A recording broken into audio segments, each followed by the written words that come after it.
Hey guys, welcome back to Garage. Before it starts, I'd like to first say hit that subscribe button. Please smash that like button, and I appreciate you guys watching my video. So in this video, I am not explaining how to remove an E46. I'm just trying these messy processes so we can get to the real point of this whole video series, which is turboing it. So when all the parts arrive and I start making turbocharge, how to turbocharge E46 video and stuff like that. I'm going to cover a lot of detail and how to do it, what I'm doing, like final days and stuff like that. I'm going to cover all of that. Don't be alarmed if you think that I'm skipping around. I'm just really just trying to get this nasty part done. That way we could start on the really fun stuff. What's going on, guys? We are back again working on the E46. Let me put some light up. Okay, so essentially what I have to do is I got the cherry picker out here. I have to pull the drive shaft off the axle. I have to unconnect the vacuum lines for the fuel line, and then I have to do back up this little metal plate down there so it doesn't just drag wherever it's at.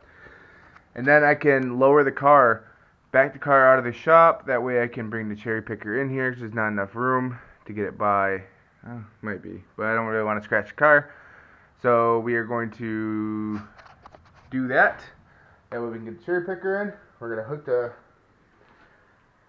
strap to the engine, and we should be ready to pull. I got some heater hose lines right here I had to pull off real quick, because I imagine that they are connected to the engine. Maybe they're not. Actually, I might not do that. They might not be. So, yeah, let me just do that. I can pull it up and at least see what's all connected still, and then I will be able to, yeah, do that.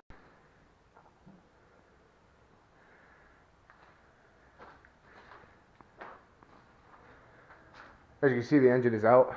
It was definitely a bitch because the oil pan kept getting caught on the steering rack. So I had to lift it up, like, diagonally, kind of. But, yeah, it's a big bitch. We got it all out, so now I'm going to be pulling this home, and so we can clean out this engine bay a little bit. Can't see, it's disgusting in here. But here we go. Here's the M52 TU. All the TU stands for is pretty much M54 head with M52 block. So yeah, I'm gonna get all this zip tied up so it won't drag. Drive shaft still in.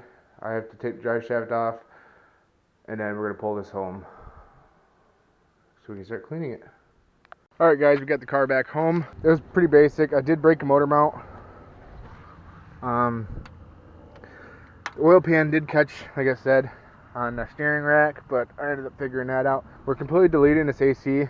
And yeah, I'm gonna head back to the shop right now so I can clean up the floor. But yeah, it's a successful day, so finally got the engine out. Now we're gonna clean up this whole mess. Engine bay actually looks really good. We got no rust spots. Nothing I can see anyways. Maybe a little rusty down there, but overall it's actually pretty good. This car is a California car, so that would be why. And obviously right here is from probably the valve cover gasket, oil pan gasket possibly, and power steering lines. I know we were leaking a little bit of oil. Leaking power steering. That was one of the main reasons I wanted to get fixed, because it would not pass spec, for a drift event. So yeah, we're gonna get this all cleaned up. Probably use some degreaser, oven cleaner, or something that won't hurt anything. I think oven cleaner might be a little too extreme, but yeah, let's get back to the shop. Alright guys, just like that we're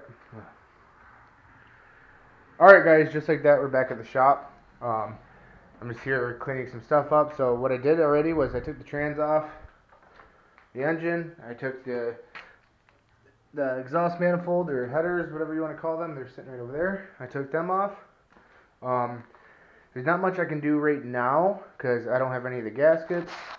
I had to go pick up a cherry picker, I had to go pick up an engine stand, and so we can get that oil pan taken off. We can check to make sure the whole engine was running safe and everything, no metal shavings or anything like that. We start taking off the intake and start working on the head. I was talking to my tuner and I was talking to a few other people. I'm not going to run ARP head studs because ARP head studs are more designed for like big boost settings or stuff like that. And this is a high mileage engine, and I don't plan on running a shit ton of boost. And I mean, it's stock and everything. Bottom end's only good for 400 horsepower, so it's not going to run that much anyways. So I'm going to buy some brand new OEM head bolts and just go with those and see how that goes. Worst comes to worst, blow the engine, we can go pick up another engine and start all over. Hey, so while the gaskets are supposed to arrive next week sometime, I'm hoping next week or let's find a spot I can set real quick. Next week or the week after, or maybe the week after, I'm going to run over. My tuner already has the exhaust manifolds. Don't mind me smoking, I'm quitting soon. But my tuner already has the exhaust manifolds, or manifold. It's a front mount turbo manifold, so I'm going to go pick that up for 400 bucks. Brand new, and has a 2-year cracking warranty, so that's good. That was one of the flaws of the eBay turbo manifolds. They tend to crack. When they crack, pieces go into the turbo, which then inevitably blows the turbo up, and then people like to blame the turbo. I am running an eBay turbo, a T3 from Max Speeding Rods, same people I bought my coilovers from, and they do good. My buddy, he has a boosted Integra. Maybe we can do a video on that one day. But he has a boosted Integra. He's been running the eBay turbo with no issues whatsoever. You just can't cheap out on the exhaust manifold because the weight of the turbo, obviously that's going to cause the issue. We're going to run AN fitting, oil lines, we do everything right. The only thing I'm cheaping out on would be the head bolts, and that's because we're not going to be running that much boost. And the turbo, wastegate, and a blow-off valve. I'm just going to get a fake tile wastegate, fake tile blow-off valve. Like I said, we're not running anything crazy. I'm not sitting there trying to make 1,000 horsepower. So, yeah, what I'm doing now is I need to start picking some stuff up just so I can start sweeping all this into a pile and get this all cleaned up because I don't like working in mess. And maybe tomorrow, once I get a engine stand, we'll get this up on a stand. And, well, it won't be tomorrow. It'll be like next week or something like that for you. But anyways, future plan, I'm going to get this on the engine stand, start tearing off, like I said, the intake, start getting the head off when the gasket's here. I'm going to be getting some copper spray. We're going to spray the head gasket, like I said. We're going to try to do everything right. That's why I took my time taking the engine out, and I did really good. I missed the O2 sensors, and that's the only thing I missed. I didn't realize that they went into, they were in a different loom that was running behind the engine. I didn't realize that, so. Yeah, I'll show you there as the progress after I clean everything up. Alright guys, so here we have it. Obviously I have this whole pile right here I gotta clean up. But got the floor somewhat clean. Maybe when this build is done, I'll come in here and actually, get rid of all this stains. So thank you guys for watching yet another episode of Gotti's Garage. If you guys enjoy this stuff, please give it a thumbs up. Like I said before, every thumbs up helps my channel get recognized and helps me get more views. And yeah, I like to have more views.